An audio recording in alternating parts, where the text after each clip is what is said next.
Yo, what's up mga bro? Chris TV, welcome back to my channel again guys. Today is Monday guys, May 27.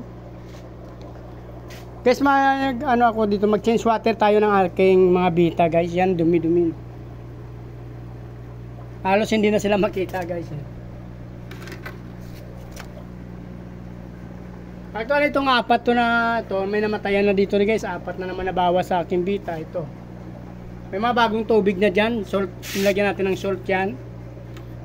Tinunawan natin ng salt para medyo may resistensya naman yung tubig nila. Medyo konting pamatay ng germs yan guys. Nilagyan natin ng pang-condition na talisay leaves bawat mineral bottle. So ito guys, bago na to kasi nalinis ko na ito kasi dito nanggaling yung mga, ito guys yung mga empty bottles na to na nilagyan ko ng malinis na tubig, so salt water tsaka talisay leaves. Dito natin nililipat to. Yan yung mga may namamatay na, ito yung mga laman nito kasi guys namatay na.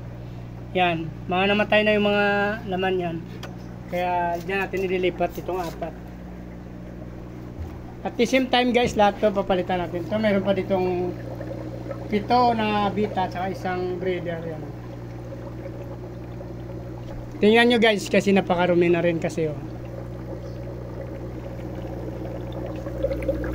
Ito actually ano to, shark fin dwarf blue panda ng mga fry. So may bita pa dyan 6. Shark fin dwarf blue panda pang isa, tsaka yung ating breeder. Breeder yung isa guys, papalitan natin lahat yan. Since maaga pa naman guys, so parehas na yung kanilang temperature, yung bagong tubig. Yan, tsaka ito. Almost parehas lang guys ang lamig nila. So ilipat na lang natin directly. Ito yung ating samurai black, yan. Male. Ito guys, maganda to, namatay lang kasi yung partner nito, multicolor, ganda oh.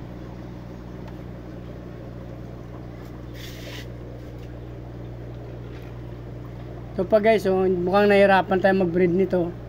Baka magpalit na tayo ng breeder na to guys. Bibenta muna natin to tapos maghanap tayo ng panibagong strains. Ito.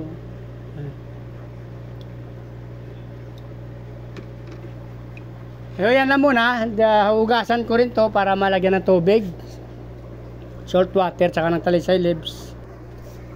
Itatapon na natin itong mga tubig nila to guys. Ito, tatapon na natin tapos linisin at lalagyan ng ibang bita. Paglilipatan natin. So wala nang laman guys, yan. Yung apat, lilinisin ko na to guys.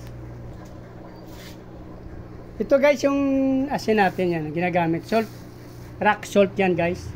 Hindi lang napakita sa video pero nilagyan ko na ito ng mga salt. Ito yung pangalawang batch ng nilinis natin at nilagyan ng talisay leaves saka salt. Yan guys, yan. So maghanap tayo ulit doon ng ating paglalagyan. Ito may mga laman na ito guys, yung apat. Yan.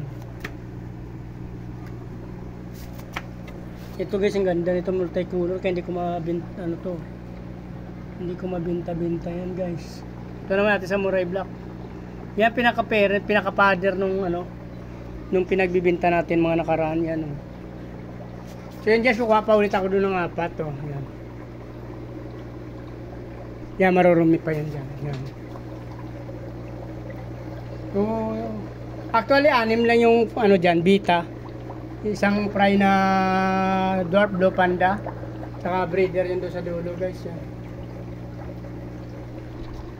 Dito 4-4 lang muna yung nilagay natin para hindi maskip yan.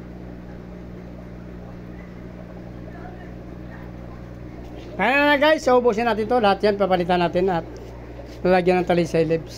So kung nagustuhan nyo tapos yung video na to guys, please like, follow, subscribe sa aking YouTube channel guys. Sama nyo rin notification bell para updated kayo sa mga ina-upload ko araw-araw guys. Maraming salamat sa patuloy na suporta, panonood ng aking mga video guys. Pakipollow nyo na rin ang aking Facebook page, Chris Molieno. Maraming salamat sa inyo guys sa patuloy na suporta at panonood. Mabuhay kayo hanggang gusto nyo. Bye-bye!